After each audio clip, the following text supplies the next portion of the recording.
Diable Jump.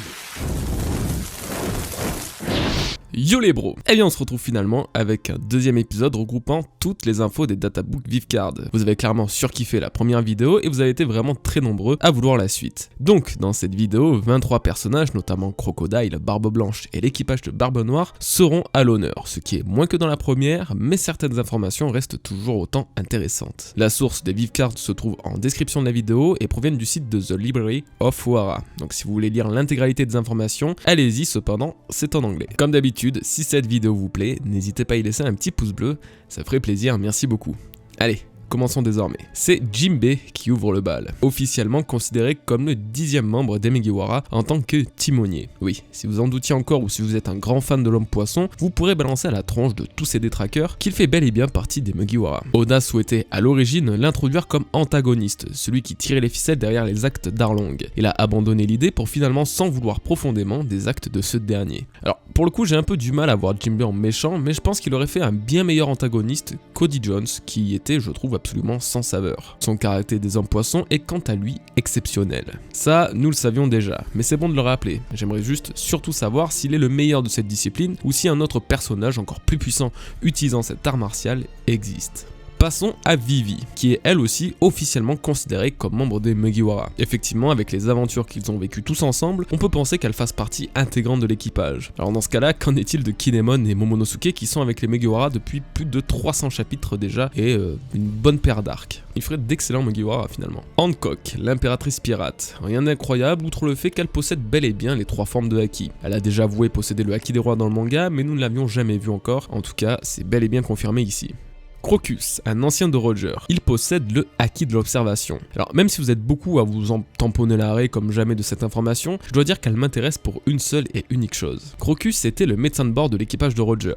Apparemment il ne possédait pas le haki de l'armement mais de l'observation. Alors pourrait-on imaginer l'obtention de cette aptitude de la part de Chopper? Effectivement, avec cette forme du haki, il pourrait ainsi mieux sentir ou encore discerner les maladies, comme ce que semblait faire d'ailleurs le docteur Kureha en pouvant connaître précisément la température de Nami juste en lui posant le doigt sur le front. Alors peut-être qu'il s'agit là d'une forme du haki pas nécessairement utile au combat, mais un peu plus passive, ce qui explique pourquoi Crocus la possède. Et je pense que du coup ça collerait plutôt bien à une forme de haki que Chopper pourrait avoir. Tout en restant au cap des jumeaux, Laboon n'est un mâle et n'avait qu'1 an en rencontrant les pirates Rumbar. Donc si vous avez cru comme moi et à tort que Laboon était une femelle, eh bien non. Steely, je sais pas trop ce qu'il fout là lui, cependant il semble avoir assassiné le roi et prince royal de Goa pour prendre leur place, et semble être au courant de certains liens que Garp a avec les dragons célestes. Alors le fait qu'il ait assassiné un roi pour prendre sa place est loin d'être étonnant venant de lui, bien au contraire. Par contre que Garp ait un lien un peu particulier avec les dragons célestes m'interroge plus. Est-ce que ça a à voir avec les informations de la précédente vidéo où on pouvait nous laisser penser que Dragon était un noble ou encore un dragon céleste, expliquant ainsi la relation entre Garp et les Tenryubito, ou est-ce que ça a un lien avec Garp et les Rocks vu qu'il a cherché à protéger une fois encore les dragons célestes? C'est très intriguant et intéressant à la fois, en tout cas j'ai toujours autant hâte d'en savoir plus autour des Monkey D. Pour la suite, beaucoup d'infos sur les membres du Baroque Works, des personnages un peu random qui n'intéressent pas tout le monde, donc je vous laisse le lien comme d'habitude du site si ça vous intéresse car je les citerai pas dans cette vidéo, histoire de pas surdoser les infos. On va surtout parler de la base, des vrais poteaux du Baroque Works. Notamment Bonclé, oui, il est bel et bien vivant, et est le roi ou la reine de New Kamaland Dimpledown. Nous avons pu le voir dans la cover du chapitre 666, donc oui, il a bel et bien survécu à son dernier combat contre Magellan, mais beaucoup ne semblent pas le savoir, donc rassurez-vous, l'un des plus grands Nakaman de Luffy est toujours en activité et on n'a pas fini d'entendre parler de lui. Crocodile. Il a une faiblesse concernant son passé à laquelle il ne peut s'opposer et il doit certainement quelque chose qu'Ivankov lui a fait ou donné. Bon, on en revient au fameux et énigmatique passé de Crocodile. On n'a pas réellement plus d'informations, mais il faut savoir que dans sa Vivecard, Oda fait mention une nouvelle fois de Croco en tant que femme quand il a dessiné dans un de ses SBS. Alors est-ce qu'il nous confirme indirectement le changement de sexe de Crocodile, qui aurait été une femme à l'époque et qui fait désormais partie des plus grandes et connues théories le concernant, ou joue-t-il simplement avec nous justement à cause de cette théorie? En tout cas, vu l'univers d'Ivankov totalement lié au changement de genre et d'identité, le doute n'est presque plus permis sur l'origine du secret de Crocodile, qui serait donc bien lié à cela. Il a décidé de prendre la mer après avoir assisté à l'exécution de Roger, et il est vite devenu Chichibukai mais a subi une défaite face à Barbe Blanche en entrant dans le Nouveau Monde. Par la suite, il a décidé de créer le Baroque Works en revenant sur Paradise, et s'est rendu sur Alabasta pour chercher l'ancienne arme antique Pluton qui y est cachée. Alors la dernière partie est plutôt, voire même beaucoup intéressante. Pluton serait donc vraiment caché sur Alabasta du coup. C'est ce qui a déjà été dit durant cet arc, mais le databook semble nous le confirmer une fois de plus. Le mystère autour de cette arme antique reste entier, nous n'avons toujours pas plus d'indications et il faut avouer qu'un bateau capable de détruire des îles entières simplement cachées sur une île désertique, ça semble être qu'une simple fable. Si Crocodile le sait, pourquoi le gouvernement ne le sait pas aussi et n'y met pas la main dessus dans ce cas-là? Bref, Oda nous fait poireauter depuis presque 20 ans à ce sujet, et il serait temps qu'il nous dévoile quelques petits éléments désormais. On reste dans le thème des armes antiques avec Shirahoshi. Elle possède le haki d'observation comme sa mère, chose que nous avons pu voir par le passé. Sa capacité à communiquer avec les rois des mers y est sans doute pour quelque chose également. Elle est aussi considérée comme l'un des plus puissants personnages du monde capable de le détruire. Oui, outre les terribles empereurs, une princesse sirène de seulement 16 ans a elle aussi le pouvoir de détruire le monde grâce à son incroyable capacité à contrôler les rois des mers. Et je trouvais ça quand même mignon de le rappeler. Fisher Tiger, le plus connu des hommes poissons, a toujours agi comme un leader même lorsqu'il était dans le district des hommes poissons. Après son raid sur Marijois, sa prime s'est élevée à 230 millions de berries. Également, en prenant du recul, on se rend compte à quel point Fisher Tiger serait aujourd'hui un personnage qu'on idolâtrerait comme on le fait avec un Yoko par exemple. Il a attaqué le gouvernement mondial seul, de plein front, a réussi à libérer les esclaves et à mettre Marijois sous le feu, bien sûr tout en ayant grimpé Redline à main nue. Si ce mec n'avait pas le haki des rois, alors là faut qu'Oda le retire directement à Katakuri parce qu'un mec comme lui a toutes les aptitudes qu'un roi, au même titre que Luffy.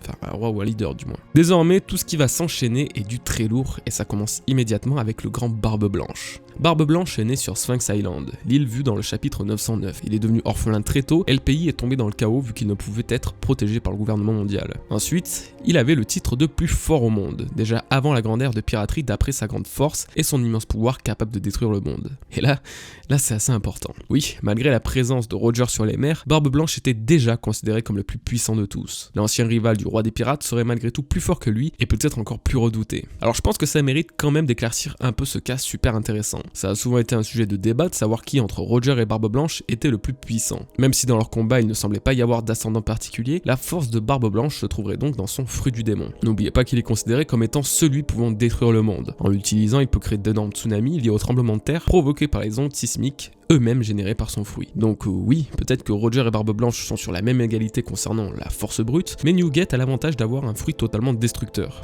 et que dis-je, cataclysmique. S'il est considéré comme plus fort au monde, ça serait surtout dû à ses pouvoirs. Pour le reste, Roger devait sans doute égaliser. Par contre, Roger lui, malgré son titre de roi des pirates, ne le rendait pas plus puissant qu'un autre. Sa puissance se trouvait ainsi dans sa découverte, dans sa volonté et surtout dans son voyage. C'est peut-être la raison pour laquelle Oda ne nous a pas montré la finalité du combat entre eux deux, car ils seraient tout simplement sur le même pied d'égalité. Après tout, Oda nous a toujours dit que Barbe Blanche était l'homme le plus fort du monde, même depuis Marineford, et que Kaido lui était la créature la plus puissante du monde, mais rien ne nous a été dit concernant Roger. Si c'est le roi des pirates, c'est seulement en accédant à la toute dernière île Raftel, ni plus ni moins. Ça sera toujours un sujet à débat je pense, mais il faudra en tout cas vraiment prendre en considération ce qui nous est dit et que non, le roi des pirates n'est pas nécessairement l'homme le plus fort. En tout cas, il avait la règle de ne jamais mettre la main sur les plus grands trésors de l'ennemi, car depuis son plus jeune âge, il a réalisé que les trésors étaient parfois plus précieux que l'or. Pour lui, son trésor était la liberté sur les mers et l'amour de sa famille, vu qu'il n'en a jamais eu une. C'est un magnifique état d'esprit que nous avons pu voir, mais surtout, je comprends mieux désormais pourquoi il n'a jamais souhaité se rendre sur Raftel, parce que c'était simplement le trésor de Roger. Après tout, il savait comment y aller, Roger lui avait donné toutes les indications, ce qui voulait dire que si Barbe Blanche aurait voulu, il aurait également pu être le roi des pirates. Mais comme le disait Doflamingo, Barbe Blanche n'a pas voulu du trône et s'est incliné devant son rival. Et ça, c'est d'une incroyable beauté, car au final, il savait que c'était le plus grand trésor de Roger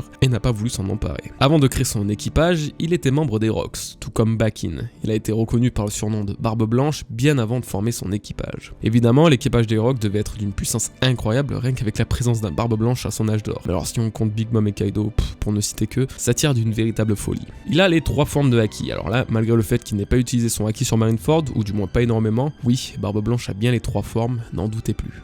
Marco, sachant que le trésor de Barbe Blanche était sa ville natale, c'est pour cette raison qu'il s'est mis à le protéger après sa mort. Il était le bras droit de Newgate, il a 45 ans et a toujours été une personne intelligente et cultivée depuis son enfance. Il a mangé le Tori Tori no Mi modèle Phoenix et ses flammes de la résurrection lui permettent de rapidement régénérer ses blessures ainsi que celles des autres, mais c'est sur lui-même que son pouvoir de régénération n'a pas de limite. Alors nous en apprenons un peu plus à propos du Phoenix. Dire que son pouvoir de régénération est illimité reste parfaitement dans l'esprit de ce fruit mythique. Maintenant reste à savoir ce qui lui permet de faire réellement. Pourrait-il mourir et ainsi revenir à la vie, tel le phénix, ou un bras arraché pourrait-il repousser? Tout reste encore assez flou malheureusement, bien que l'on puisse faire marcher notre imaginaire pour tenter de deviner ses capacités. Il me semble en tout cas que c'est le seul fruit du démon à pouvoir soigner autrui. L'Opéopénomie demande quand même des compétences médicales liées aux opérations, tandis que le fruit du phénix semble plutôt se baser sur l'invocation d'une flamme soignant les blessures.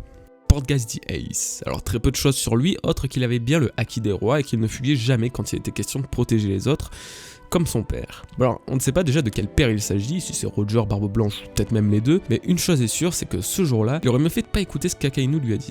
Toujours dans l'équipage de Newgate, on parle de Josu. Considéré comme le bouclier de diamant grâce à son fruit, il était d'une force offensive très puissante. Il a mangé le Kira Kira no Mi, faisant de lui un homme diamant. Il était très pauvre en tant qu'enfant, l'obligeant à voler pour pouvoir survivre. Mais grâce à son agilité, il ne fut jamais attrapé. Alors, ce que je trouve très marrant chez Josu du moins, c'est qu'au final, il était totalement pauvre étant enfant, mais Oda lui a quand même foutu le fruit du diamant un petit peu plus tard. Par contre, rien n'indique qu'il puisse réellement créer du diamant, mais que ce soit en fait finalement uniquement sujet à son propre corps. Ce qui finalement risque de ne pas être si intéressant que ça, même si je suis quand même bien curieux du prix de ce fruit. Vista, il est incroyablement puissant en tant qu'épéiste, considéré comme top class et capable d'affronter Mihawk. Il s'entraîne depuis sa plus tendre enfance. Ses deux armes se nomment Kaken, signifiant épée fleurie, et sont à l'origine de son épithète. Il a une grande aisance dans l'utilisation de son acquis de l'armement et a une confiance assez suffisante en sa force au point de n'avoir aucune peur de Mihawk et d'aller l'affronter de face. Alors Vista est donc réellement l'un des meilleurs épéistes au monde, expliquant pourquoi Mihawk le connaissait de réputation. Ce combat ayant été éclipsé, nous n'avons pas pu voir à quel point Vista rivalisait avec le grand Mihawk, et j'ai malheureusement bien peur que l'on n'ait plus aucune occasion de le voir à l'œuvre contre un tel adversaire. Oz Junior. Alors, tout comme Oz, il fait partie d'une race connue comme les anciens géants. Des géants à l'apparence démoniaque plus de 4 fois plus grands que la normale. Cette partie est incroyablement intéressante car Oz est un des grands mystères de One Piece et il a toujours été difficile de le relier aux véritables géants, notamment dans leurs différences de taille ou d'apparence. Et la suite est d'autant plus incroyable puisqu'apparemment sa carte indique qu'il a une sorte de linéage génétique démoniaque. Et c'est finalement assez inquiétant car parmi tous ceux ayant déjà été traités de démons par le passé dans One Piece, ce terme est accentué chez les Oz. Ce qui m'intéresse donc désormais est le parallèle à faire avec les armes antiques. Oui, ces êtres sont des divinités et ont le nom de divinité. Uranus, Pluton et Poséidon sont donc à l'origine des dieux. Le roi Neptune nous a d'ailleurs plus ou moins confirmé cette info. La question désormais est de savoir si les Oz ont donc été les ennemis de ces dieux par le passé, ou encore ont-ils un lien particulier avec les dits, qui sont eux-mêmes liés à toute cette mythologie à la fois divine et démoniaque. Après tout, s'il y a de vrais dieux tels les armes antiques, pourquoi n'y aurait-il pas de véritables démons qui incarneraient leur parfait contraire? La prime de Oz Junior était de 550 millions de berries, ce qui la rend aussi haute que celle d'Ace. Sachant qu'Ace était le capitaine de la deuxième flotte de Barbe Blanche, et qu'il avait un Logia incroyablement puissant et qu'en plus c'était un dit, bah la prime d'Oz Junior est tout bonnement incroyable. Alors est-ce à cause de ses anciennes origines ou dû simplement à sa puissance? Aucune idée, mais un demi-milliard est une prime encore relativement exceptionnelle, même si nous nous frottons actuellement face aux empereurs. De nombreuses très légères informations au sujet des autres commandants de Barbe Blanche sont disponibles, mais pas franchement intéressantes, dont je vous les évite. Mais vous pourrez les retrouver dans le site en description comme toujours. Là par contre, on arrive encore dans du très lourd avec l'équipage entier de Barbe Noire.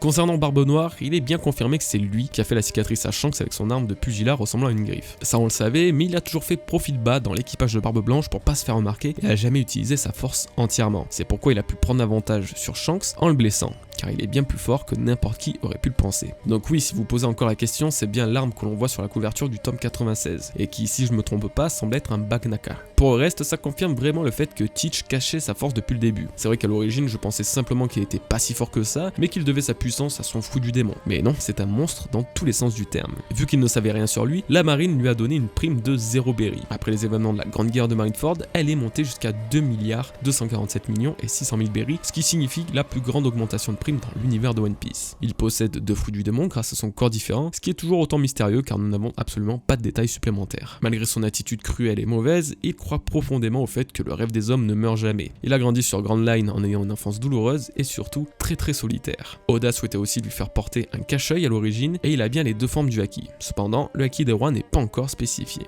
Burgess. Il est le premier ou du moins l'un des premiers à avoir rejoint l'équipage de Teach, expliquant sa position de capitaine du premier navire. Il a une force colossale et est reconnu par tout l'équipage pour cette puissance qu'il utilise. Avant les événements de Marineford, il avait une prime de seulement 20 millions de berry, désormais nous ne la connaissons pas mais elle doit être particulièrement élevée. Il a les deux formes du haki également. Van Augur, le sniper de l'équipage, en addition avec sa nature calme et raisonnée, il a une grande confiance dans le destin mais n'hésiterait pas à tuer de sang-froid. Son arme se nomme Senriku, littéralement militaire, un fusil sniper aux capacités incroyables. Cet élément marque une question que je m'étais jamais posée auparavant. Une autre arme autre katana ou sabre pourrait-elle être classée? Je m'explique. Les catégories des Wasamono recensent toutes les plus grandes lames, mais qu'en est-il des fusils ou des armes à distance telles le Senriku ou justement le Kabuto de Usopp? Ça serait du coup assez intéressant d'avoir une classe propre aux autres armes marquant leur qualité.